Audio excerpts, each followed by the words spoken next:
Pranay, many congratulations. Everyone is saying right now that bronze is the new gold. Tell us your first reaction to having won your first World Championship medal. Yeah, thank you so much. I think extremely happy to finally get a world's medal. I think last two editions I came close, played two quarterfinals, but couldn't go beyond the quarterfinal stage. And this year was, I mean, I didn't expect this year to be honest because of the draws, which was um, straight from the first round. It was a tough draw for me, and to kind of get out of that draw and get a medal was something which was very unexpected from my side, to be honest, but extremely happy to be on that podium today. Pranay, all through the week, you've played some very exciting, very intense badminton, I would say. But would you say the toughest was beating Victor Axelsen? Uh, the toughest was against Lokenyo, to be honest, uh, because that match went like a seesaw, and I was very comfortable in the third game, and all of a sudden you can see in 5 minutes he just kind of gets into the lead of 16-14, and all of a sudden you can feel that the atmosphere has changed, and it was really tough to was really tough to be there and uh, get that match going. And for me, it was mentally really tough to fight, to kind of stand there and fight against Lokinyu in that match. But I think looking at the draws, playing Victor in Copenhagen in front of a home crowd, packed home crowd, not even a single seat was empty, to be honest. And to be playing in that condition was something else for me. I mean, when I entered, then I realized, okay, this is something huge. You're playing in court number one against the world's best. Uh, but I think I was in a very good zone that day to really shut down what was happening around. And that was a big win because that win kind of eventually got me a medal, right? So I think that's kind of a sweet victory actually. You spoke about the atmosphere playing in court number one, Victor Axelsen's home turf. Tell us mentally, how did you get yourself in the zone to, first, allow him a little bit of entry into the game and then come back from behind?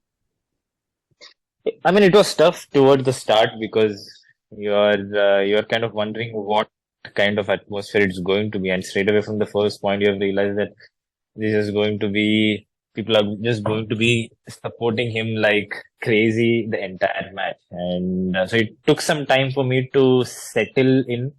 And probably the second game was where I think I had to shut down completely and focus on what I had to do.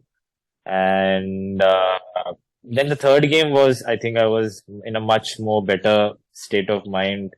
I could feel that saying that the match is under my control at a lot of stages. So, but I think it took a lot of work behind the scenes in the last 2 years to actually get to that zone and kind of do that every single time on court is not easy.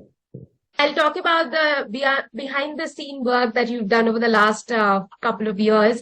But, I'll have to ask you a little bit about the final game also, where you seemed to have got ahead of your opponent, many strides ahead. Um, was it a tactical ploy to kind of get over him in the beginning and finish it off, which did not happen eventually, but was it your tactical ploy against your Thai opponent?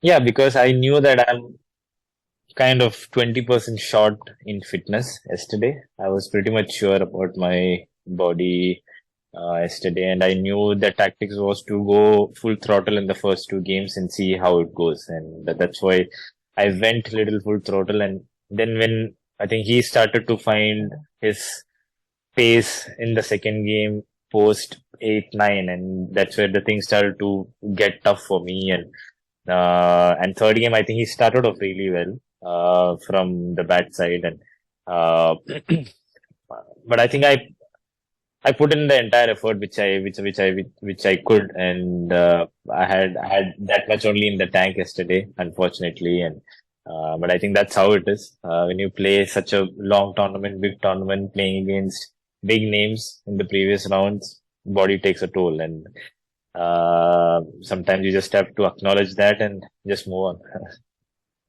Pranay, what does this mean going into the Asian Games in less than a month's time now? It's good.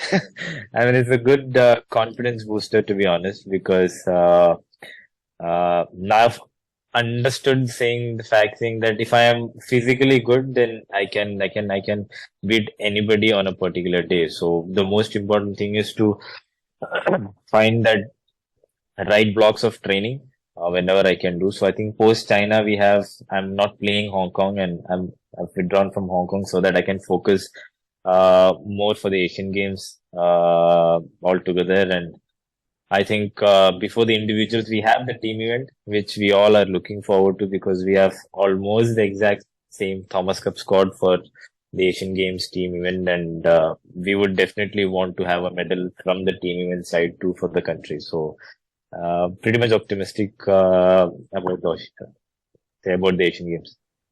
Pranay, I'll have to ask you now about the preparation. I see that there is a ring that you wear on your index finger.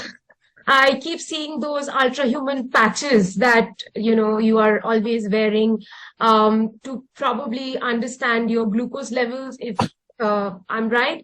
Tell us a little bit about, what kind of preparation in terms of your, body physiology that goes into pulling in this sort of a performance that you have.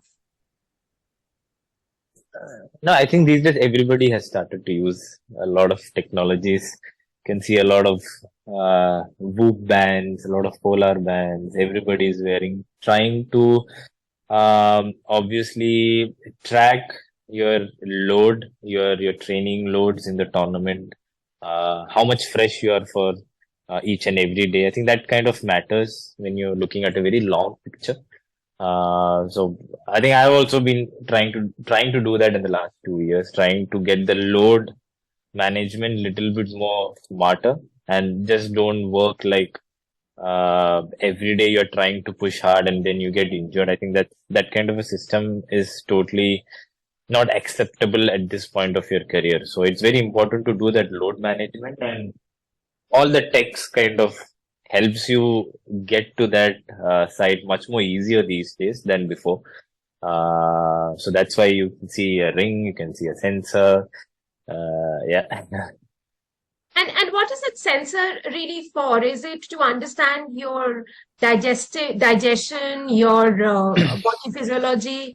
Sensor is, I think, very straightforward. It's just for the glucose monitoring as such, and just to find what food kind of affects you in a good way, or which ones are not really helping you, and to kind of stay away from that kind of foods whenever you're in tournament, especially. And this is not for me, to be honest. This is for my team to track how consistent I am doing certain things. So I don't look at the data. I let them look at the data, and then they give me feedback on, okay, what all things we need to do, what all things we can change and probably can get better, so that the engine keeps going.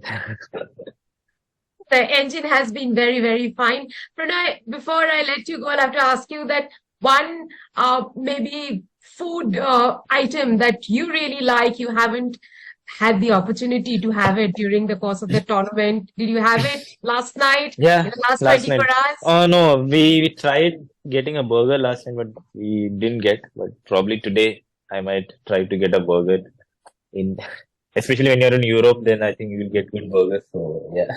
Is it the burger craving that you have? Yeah, yeah. I'm a kind of a big burger fan, so yeah. I hope that there are many more burgers waiting you at the end of the Asian Games along with that medal. Thank you very, very much for joining us. Thank you. All the best.